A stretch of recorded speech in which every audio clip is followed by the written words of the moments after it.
Ada Rampa Rampa.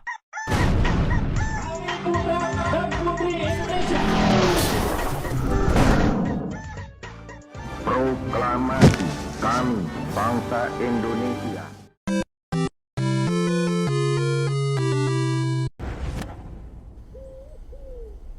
Cerita dimulai dengan seorang pria yang sedang mengintai sebuah markas dengan beberapa penjaga di dalamnya, di mana keahlian dan pengalamannya dalam bertarung tidak perlu diragukan lagi. Terbukti dirinya yang mudah saja menghabisi satu persatu penjaga tanpa meninggalkan suara.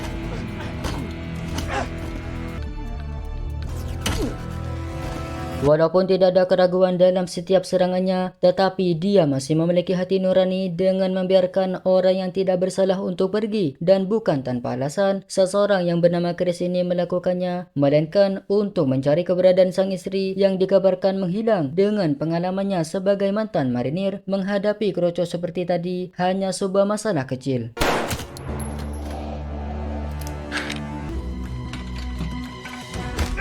Sampailah Chris kepada ketua dari mereka, sebut saja James. Walaupun dirinya yang memegang kendali, nampaknya itu tidak berlaku untuk James ini, karena hanya dia yang mengetahui keberadaan Sarah yang tak lain adalah istri yang dicarinya. Dan untuk meyakinkannya, Sarah. oleh sebab itu, jika ingin bertemu dengan istrinya kembali, Chris harus melakukan apa yang diperintahkan olehnya, yaitu untuk menghabisi 6 orang anggota kartel Barca 1 jam untuk 1 nyawa. Dan ketika selesai dengan aksinya, Chris harus mengirimkan foto bukti dari target menggunakan handphone yang diberikan, dan dengan segala keputusan juga resiko yang dipikirkan. The deal is this. 6 hours, 6 lives. Not a minute more, not a body less. The car waiting for you in the garage. It's under a torch. Exactly at noon. Dibekali oleh sebuah mobil juga senjata yang terdapat di bagasi, kehidupan yang tenang bersama keluarganya pun harus sirna demi sang istri yang sangat dicintai. Mulai membuka penutup juga pintu dari mobil tersebut, namun Come down. Oh, my brother is. dua orang juru masak tadi yang merasa telah dibebaskan oleh Chris hendak membalas kebaikannya. Tetapi Chris yang menolak kembali mempertimbangkan setelah dia berkata, mungkin kami bisa membantu dalam bahasa lokal, juga jalan yang minim ada razia, yang pada akhirnya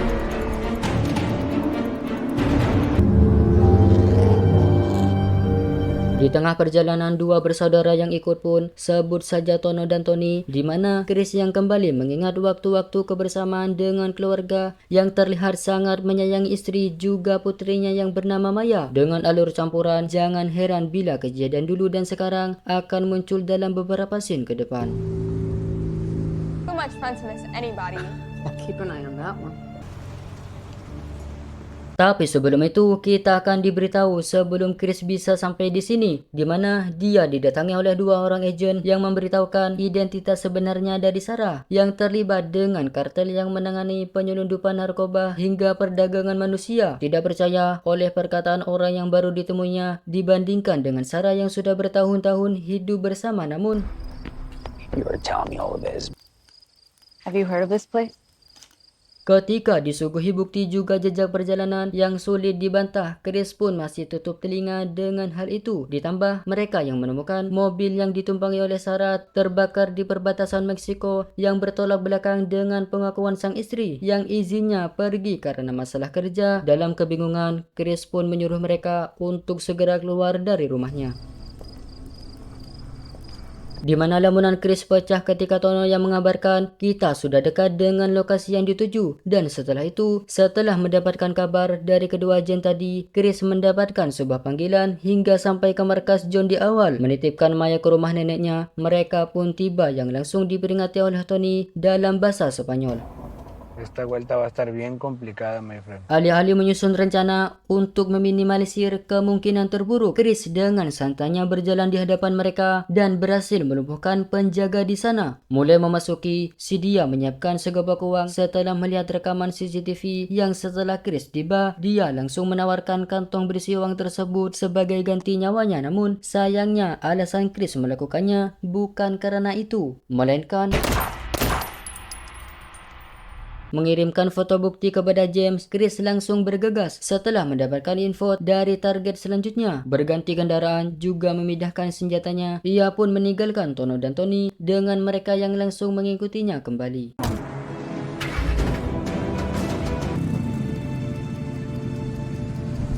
Di saat Chris menitipkan Maya di rumah neneknya yang tak lain adalah ibu dari Chris, berpamitan dengan putrinya dan berkata semua akan baik-baik saja, Maya pun memberikan ikat rambutnya sebagai jimat keberuntungan. Di waktu yang sekarang, Chris pun telah tiba di lokasi yang tertera.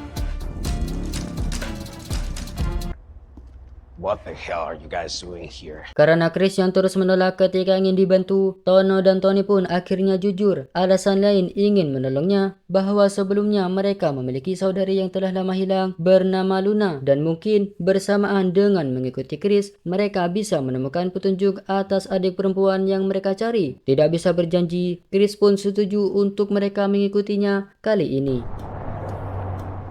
Bertempat di sebuah bangunan tinggi, Chris kembali menggunakan skill menembaknya dulu dengan sebuah sniper di tangan. Ia pun mulai membidik target yang sedang memesan makanan dan tanpa dia sadari, dalam beberapa detik kemudian, kematian akan segera menemuinya.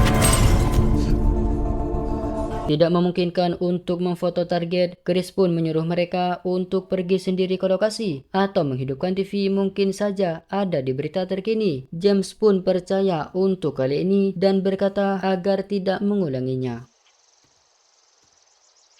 Entah untuk hal apa dan tahu dari mana, Agent 2 mendatangi rumah dari nenek Maya dan menanyakan tentang Chris, si ibu dari Chris yang telah diberitahu untuk tidak menjawab ketika ada orang yang bertanya mengenai dirinya, dan langsung mengusir agen tersebut untuk segera pergi dari sini. Tepat ketika kembali ke parkiran, Chris yang sudah berbaik hati untuk membiarkan salah seorang wanita pergi, malah bertindak bodoh ingin membalas dendam dengan membawa komplotannya. Alhasil,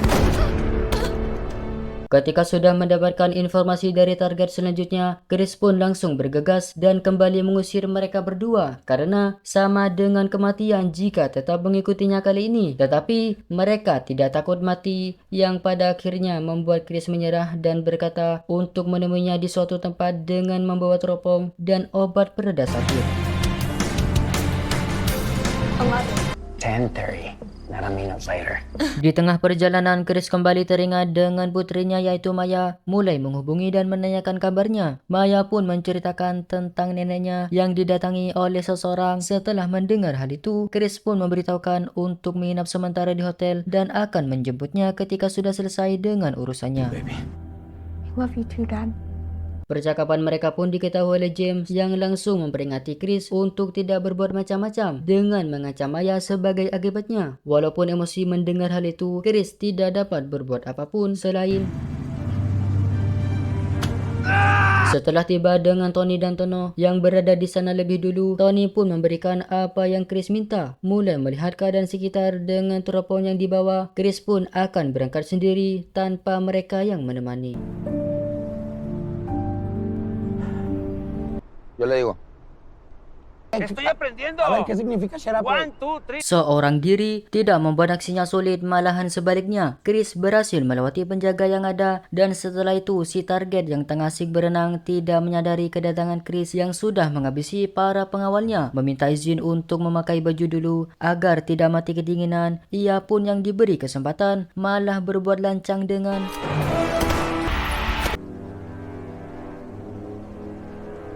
Selesai dengan itu, Chris pun memerintahkan kepada mereka berdua untuk mengambil senjata dan mengikutinya dari belakang. Di lain tempat, kedua agen itu baru tiba yang tak tahu polisi asli atau tidak. Yang pasti mereka tidak sebaik seperti pekerjaannya, yaitu penegak keadilan. Dengan tanpa salam permisi, mendobrak sebuah pintu dan langsung Maya, no, no, no, no, no, kamu.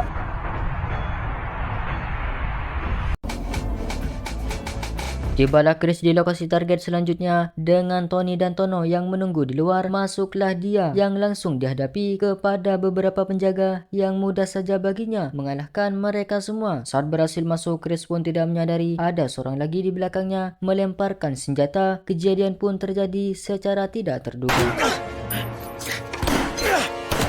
Chris yang mengalami luka tembak pun ditolong oleh seorang wanita yang katanya memiliki teman seorang dokter tak jauh dari sini, memerintahkan kepada sisanya untuk pergi sejauh mungkin. Mereka pun sudah berada di dalam mobil dengan Tono dan Tony yang keheranan, namun mereka pun mulai berjalan. No, no, no, no. My dad's going to kill you. Disambut dengan tidak hangat, tetapi ketika wanita tadi yang bernama Savannah muncul dan memberitahukan bahwa mereka bukanlah musuh, Chris pun mulai dibawa ke dalam untuk diobati, sementara Tono dan Tony diberikan pilihan untuk minum teh atau kopi. You better stop moving, girl. Luna. Sungguh plot twist, Tono dan Tony yang mengikuti jejak Chris mengantarkan mereka kepada tujuan utama, yaitu mencari sang adik bernama Luna yang ternyata pemilik rumah yang mereka singgahi sekarang. Di luar walaupun sudah selesai dengan tujuannya, tetapi mereka tidak bisa membiarkan Chris berjuang sendiri dan memilih untuk membantunya walau tidak banyak aksi yang bisa mereka lakukan. Your next target. Setengah jam lagi sebelum waktu habis, James yang mengirimkan informasi target tanpa gambar disertai bernama Jedla Barca. Setelah tiba, Chris pun mendapatkan panggilan oleh agen 1 yang jujur bahwa dia adalah komplotan dari James dan telah menangkap putrinya Maya. Namun walaupun sudah menipu Chris, satu hal yang benar mengenai perkataannya.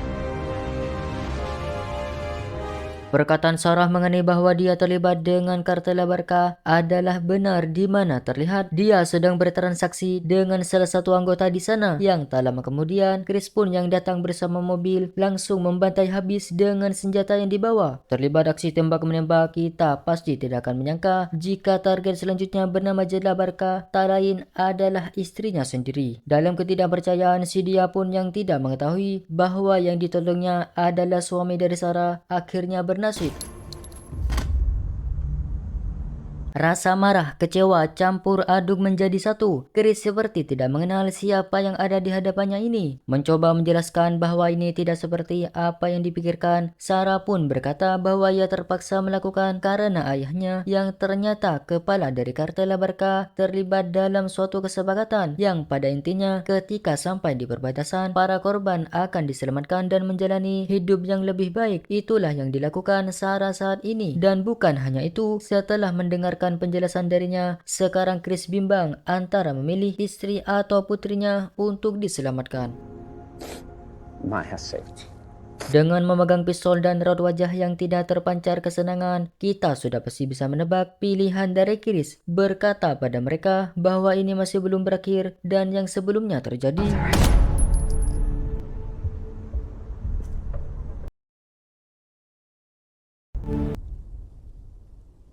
Tibalah Chris di suatu tempat yang menjadi markas mereka, di mana dia menagih janjinya setelah melakukan apa yang dipinta oleh James. Bertemu dengan Maya, salah seorang agen dengan sengaja memancing kemarahan dari Chris dengan berkata bahwa Maya telah kehilangan ibu dan juga neneknya. Dan setelah itu, sebuah kejutan pun muncul secara tidak terduga.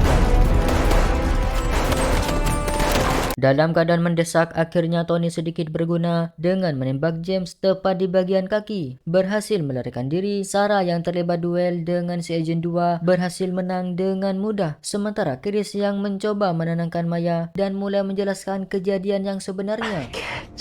Yes. Think this is the best show? It's gonna be fine. Menggunakan sebuah handphone untuk mengirimkan bukti menjadi keuntungan bagi Chris. Walaupun terlihat jelas dia menembak, namun sebelumnya Sarah sudah mengenakan rompi anti peluru. Si agen pun yang datang dan berhasil menembak Chris, di mana seperti biasanya pelaku akan berbacot ria terlebih dulu hingga pada akibatnya.